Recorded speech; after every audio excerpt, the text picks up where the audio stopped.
Olá, vamos aprofundar ainda mais em Kanban. Agora vamos escalar o Kanban por toda a nossa empresa, conectando times, colocando em vários passos na nossa organização, organizando vários times, áreas, inclusive a estratégia da nossa empresa. Vamos olhar um pouquinho mais para o Kanban em escala agora. Então, primeira coisa para a gente escalar o Kanban, a gente aumentar a largura do nosso quadro, do nosso método, do nosso fluxo ali do Kanban. Colocar o mapeamento do nosso fluxo fim a fim, desde lá do processo de ideação, que você começa no início do fluxo ali com ideias, com coisas que você quer fazer, até o seu final do fluxo, entendendo como que isso vai até a mão do cliente, até o final mesmo, fim a fim dentro do nosso fluxo. Trouxe aqui para vocês um exemplo, um case que já tem bem divulgado aí na internet, é só pesquisar no YouTube o case deles, que vocês acham, e esse quadro foi muito bem elaborado ali dentro da empresa. Bem no início do quadro tem o momento de sonho, de itens que o pessoal precisa de detalhar melhor as ideias que eles possuem. Depois vai para problemas, vai começando uma pesquisa em relação a como resolver aquela ideia, um momento de descoberta, você testa talvez algumas ideias, usa talvez design thinking, alguma coisa para você aprofundar aquela ideia e começa a estruturar uma possível solução. Bem no meio do quadro você tem o preparado para desenvolver e depois começa o fluxo de desenvolvimento. Aqui no meio a gente tem um ponto de compromisso, o momento que começa o processo de entrega, né? Depois que você começou o desenvolvimento, lá temos inclusive as fases de teste interno dentro da empresa, depois externo e assim vai ampliando cada vez mais até chegar lá no final, onde concluiu todo o processo fim a fim ali dentro dessa empresa.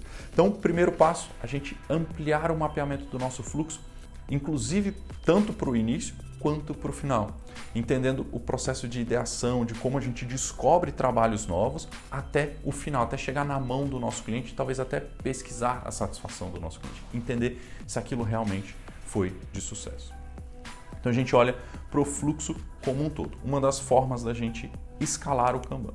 Segunda forma da gente escalar, a gente viu largura, agora a gente vai ver profundidade, a conexão entre times, como que isso flui. Um time terminou um trabalho, mas passa para outro que vai continuar aquele trabalho. Ou um time depende que outra equipe faça uma parte daquele trabalho.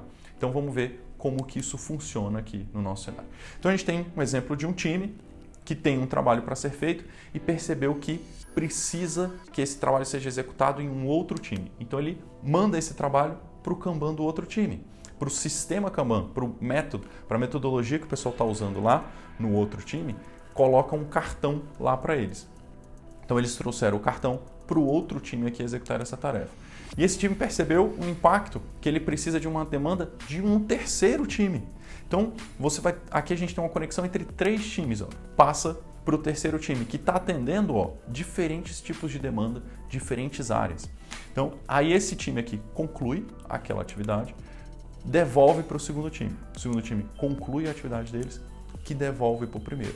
Então a gente pode conectar todos os nossos Kanbans, todos os times ali dentro da nossa empresa. E a gente usa de novo métricas, calcula quanto tempo leva para fazer em cada um, quanto é entregue em cada um desses times. E a gente vai conectando e entendendo cada vez melhor dentro do nosso ambiente como que a coisa flui, quanto tempo leva para ser feito.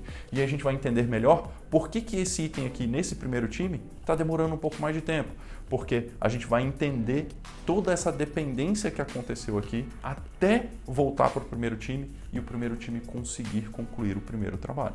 Então, vale muito a pena a gente aumentar a gestão dentro do nosso ambiente, inclusive com essa conexão entre times. Uma das formas da gente escalar Kanban na nossa empresa. Mais uma outra forma da gente escalar agora com diferentes níveis dentro do nosso fluxo, conectando o tático com o estratégico e com o operacional, fazendo operacional, tático e estratégico estarem alinhados dentro do nosso ambiente. Então, a gente começa falando um pouquinho do operacional, que são os Kanbans de cada um dos times. Então você vai aplicar Kanban em cada um dos times, pode ser inclusive que você faça conexões entre eles, como a gente viu ali no processo de escala.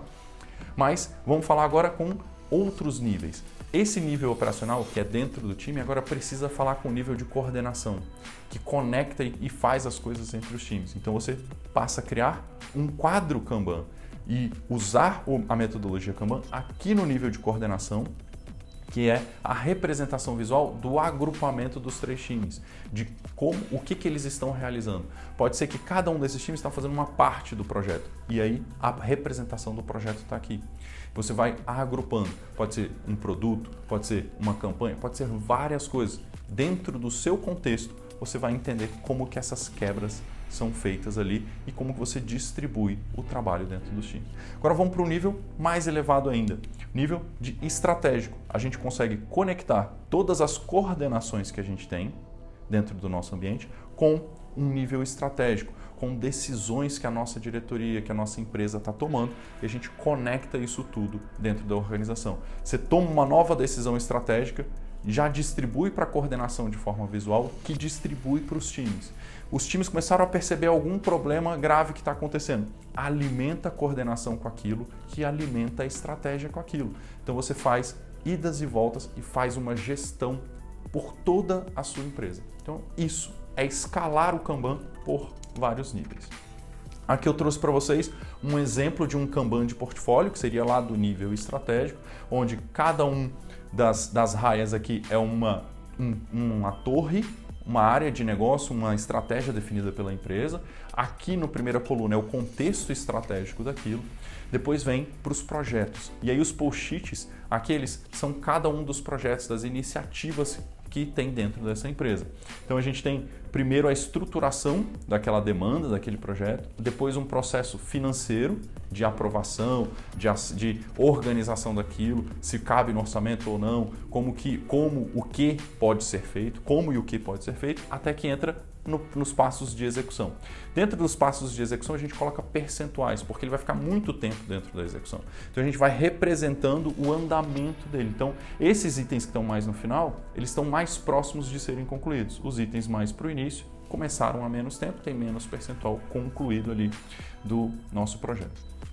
No final, a gente coloca áreas para estabelecer as métricas, para a gente representar o quanto a gente realizou desses projetos e quais os números que estão impactando. Então aqui foi um exemplo do Kanban de portfólio para conectar isso tudo dentro da nossa organização. Então aqui vão ser coisas de mais alto nível, coisas que duram mais tempo, por isso percentuais no meio da execução, que você vai conectar com a sua coordenação e conectar com seus times, com as execuções. Então os times vão lidar com coisas menores. A coordenação conectando ambos, a estratégia e o operacional. Isso foi sobre usar Kanban em escala, uma visão rápida para vocês. Dentro do nosso treinamento de Kanban na Synergic, a gente aprofunda ainda mais essas técnicas e experimenta dentro do próprio treinamento. Então, procure aqui na Synergic mais sobre os nossos treinamentos de Kanban. E compartilhe esse vídeo com alguém que precisa ver um pouco mais de Kanban escalado. Siga a Synergic nas redes sociais. Nos vemos na próxima.